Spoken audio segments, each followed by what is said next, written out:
Hey, Roger Ram. This is Kevin Conroy. You sent a whole boatload of questions. So first of all, let me send you a shout out as Batman. I am vengeance. I am the night. I am Batman. Okay, now let's get to some of those questions. You asked the difference between animation and video games. It is night and day. The thing about video games, especially at Warner Brothers, is they try to bring everyone in together for the same booking so that the studio is full of all these wonderful actors. And you perform the script as if it's a radio play. And in 2 hours, you're done, you go home, and that's an episode. But it's 2 hours of fun, of just interacting with all of these wonderful actors, especially when I'm in there with Mark Hamill. Whenever it's a Joker, Batman thing, Andrea Romano, the director, says she has to come in and separate us because we are like 12-year-olds. We just start misbehaving. We have so much fun together because he's such an incredible actor. And he makes me be a better actor. So when you get that interaction between actors, you get wonderful performances. Now, on the other hand, when you're doing a game, because of the way games are built, the technical aspect of them, they need each recording to be completely clean.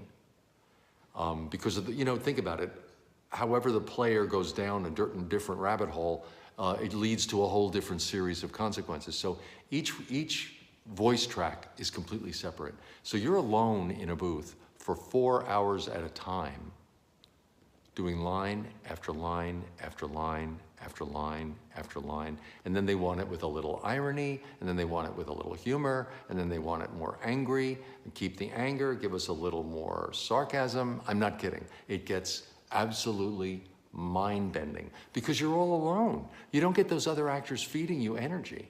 And each line is recorded completely randomly out of the blue. So you're in your mind, you're keeping the character voice that you're in. You're keeping Batman's character alive. Then you're creating the situation that he's in. And then you're doing different emotional takes on that line. And then they want 3 takes of each version. And that goes for 4-hour blocks. You get an hour off for lunch, and then another 4-hour blocks.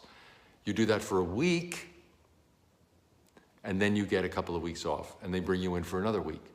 And to give you an example, Arkham Knight, the third of the Arkham series, has 37,000 lines recorded for it. That's how many different lines there were. Now, some of them are just, grunts and groans, but most of them are lines. And most of them were me, because I'm in everything in that game. It took 2 years to build.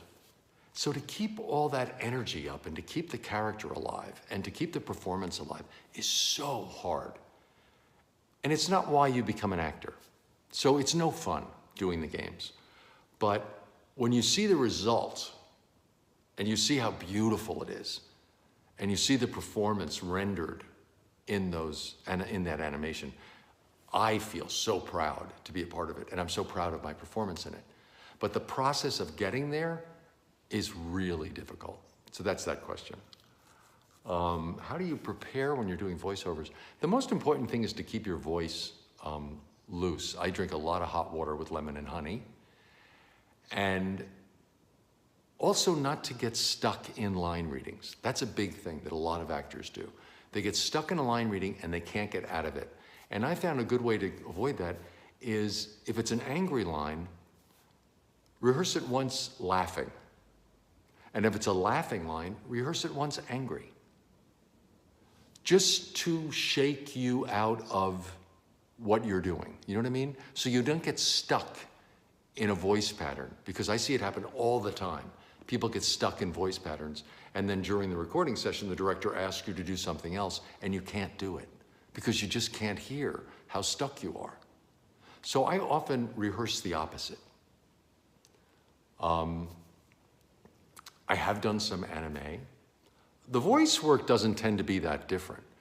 I don't collect comic books, but what I do collect are animation cells. I started collecting them years ago, and now I've got about 5 dozen. I've got about 60 or 70 animation cells from all different. I started with Batman, and then I branched out to other superheroes like Superman and Wonder Woman, and then I started going back to like the Flintstones and the Jetsons, and Carrot Blanca, you know, Looney Tunes stuff, the old Hanna-Barbera stuff. I started really collecting some wonderful cells. So I have a big collection of cells. I love that. I love that. That's my thing, more than comic books. So anyway, I hope that answered some of your questions. And remember, Roger, it's not who you are underneath. It's what you do that defines you. Take care.